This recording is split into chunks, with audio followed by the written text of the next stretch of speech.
Welcome viewers. You cannot make a silk purse out of a sow's ear, no matter how much you pay a talent agency. Stay tuned, this video explains all.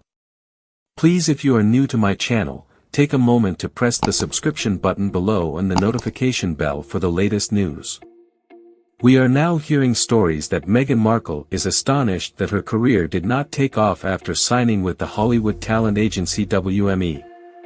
On Sunday, Newsweek published an article with the headline "Meghan Markle still needs a boost 6 months after signing with Key Rides and Jack Royce." Meghan Markle appears to be on track to rocket her career after signing with a high-profile Hollywood talent agency, but almost 6 months later, little has been formally published to illustrate the partnership's success.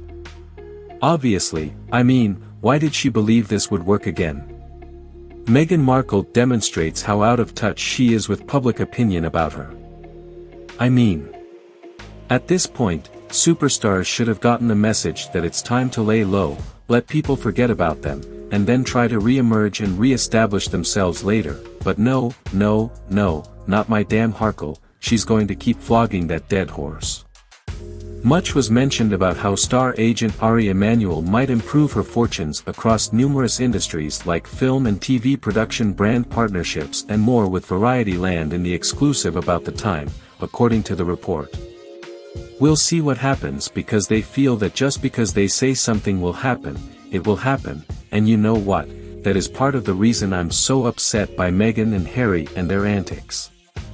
They actually believe that you can purchase reality, and that if they can just have their public relations folks to put out all these puppies declaring that Meghan is going to be this tremendous success, that her Hollywood career is making a return, that it's going to happen, and that we're so stupid that we'll believe it. Well, it appears that they are learning the hard way that they may have been mistaken. The story goes on to state that over 6 months after the deal was announced, there is still little publicly known about it. Of course, there isn't much to show for it because the woman has no talent, no marketable talents, and the only way she knows how to get money is by disclosing other people's secrets, trashing them, and throwing them under the bus, which is obviously not going to make her money in the long term. What kind of contract did the talent agency anticipate Meghan would accept? I know she's trying to get in with the Kardashians and star on their TV show, but Kris Jenner doesn't seem interested. Because she doesn't want to be associated with a woman who is known to wreck families. I'm not particularly fond of them. I have many issues with what the Kardashians have done to popular culture, but at the same time, they do love and support one another as a family. Meghan, no. She merely utilizes her family members and then discards them, and as for Harry and his family, she is the reason he is entirely estranged from his own family. Oh, but perhaps we just need to wait a bit longer than the story suggests. Perhaps it is too soon for the relationship to bear fruit, but their Netflix arrangement was announced in September 2020, fewer than 6 months after they initially arrived to America, despite the fact that they discovered and purchased a new property within the same time period. Oh, it's just too early. Any day soon, the filmmakers will be coming on her door, demanding her to star in their late is Hollywood blockbuster. She'll get so many offers that she'll have to refuse most of them because she won't have time with Artificial and Invisibeth. She's a busy woman, she has to go buy milkshakes and run the kids to school. According to PRI Sheldon, in the online world, 6 months is a small period of time that you may employ to begin creating behind the scenes. That's what we've been hearing for a while now. Meghan's got some new company initiative, some internet business venture, that she's going to set up any day soon. And keep an eye on the world, because once this new business venture block, whatever it is revealed, we will be blown away. Miss Sheldon believes it would have been a wise approach, gradually building behind the scenes and figuring out who she is and how she wants to be perceived, because she has received a lot of stick. Poor thing. That poor Meghan has gotten a lot of lack and she didn't deserve it.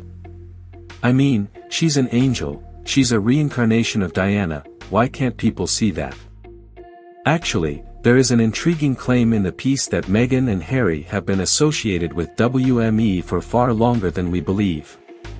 According to the publication, it is difficult to establish how long Harry and Meghan's association with WME dates back.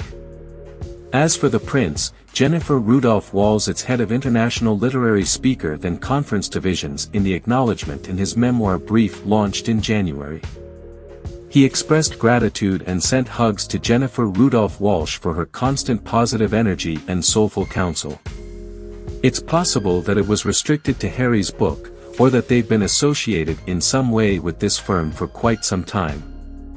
According to the story, one of Harry and Meghan's first deals, back in 2020, was with the Harry Walker Agency, which is controlled by Endeavour, which also controls WME. I mean, I know Sunshine Sachs was doing their PR back then, and of course Sunshine was forced to lay them off after they failed to pay Sunshine, but we're meant to forget about that, remember? But, at the same time, I'm curious why, if they've been linked with WME since 2020, WME still wants to be involved with them after seeing that everything Meghan and Harry touch turns to rubbish. Then they swear Meghan is only looking for a new platform to broadcast her archetypal series. I know Audible has been mentioned, but Audible hasn't said anything about it, so I'm guessing this is another made-up story. But, in any case, the Newsweek piece continues on to discuss Meghan's next destination, so let's see what they had to say. Royston writing trail. It's possible that a new deal is still being negotiated, or that the signing announcement has yet to be made public, as a couple quietly works on fresh content. Okay, it could be, but consider what Spotify execs had to say about Meghan and Harry making content. They claim that the two of them have no idea how to accomplish anything, that they are lazy, and that all of their ideas are absurd. I believe Meghan and Harry are working behind the scenes to create some content, but I don't believe they are successful. I mean, I realize they're already being paid by Netflix, but Netflix can't agree to any ridiculous content they want to generate. I mean, Netflix must exercise caution in order to see a return on its investment. Royce then reminds us that it is a repeating trait of Harry and Meghan that conjecture about them tends to rise any time a vacuum of information is allowed to develop. Yes, this is their method, and Meghan's favorite strategy, which is why there is so much information or lack of information about the children, I mean everything. She truly believes that if speculation is allowed to build, it will keep her name in the headlines, keep people talking about her, and eventually, once the information is released, we'll all fall in love with her. I'm still not sure how that last step will work out, but whatever, that is part of the plan. Sheldon, a public relations guru, informed me last week that she's jumped from one thing to another extremely openly. Oprah, the Netflix documentary, and everything else she's done has gotten a lot of flack, so I think taking more time is probably prudent for her, building behind the scenes and making that deal work with the appropriate things in place rather than appearing to want to be always in the limelight. We attempt to develop things for people who have been very open in the spotlight and ridiculed in the media, but it is extremely difficult and must originate from within. It is being credible, but also ensuring that I come from a transparent source and that it is truly you and that you feel this is the path you want to go. While there are a few flaws in this modest plan for Meghan Markle. First and foremost, she always wants to be in the spotlight. You'll never be able to make it appear that she doesn't, she can't help herself.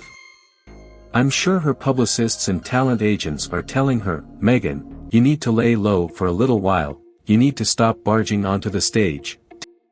And she responds, no, I know better, people need to hear what I have to say. You seem to be forgetting that. See, that's her problem, she won't listen to anyone's advice. I request that you try to construct things for folks who have been openly criticized. Of course, she has been chastised for her heinous behavior. It's not like people are going after her for no reason, and normal circumstances when dealing with a normal person with some sense. I think this plan would be successful. Let the celebrity lay low for a little while, work on something behind the scenes, and then they can make a comeback. But we're talking about Meghan here. The biggest obstacle that Madame Markle poses that talent agencies cannot possibly solve is that she has no authentic version of herself. Meghan, as a narcissist, lacks a true personality that she can use to relate to others, which is why, despite spending millions on public relations and a talent agency, her reputation continues to deteriorate. And you, what do you think about Meghan? Please let me know below in the comments section. And don't forget to like, share and subscribe to our channel to get more videos in the future. Thank you so much for tuning in, and I'll be back to see you in the next videos.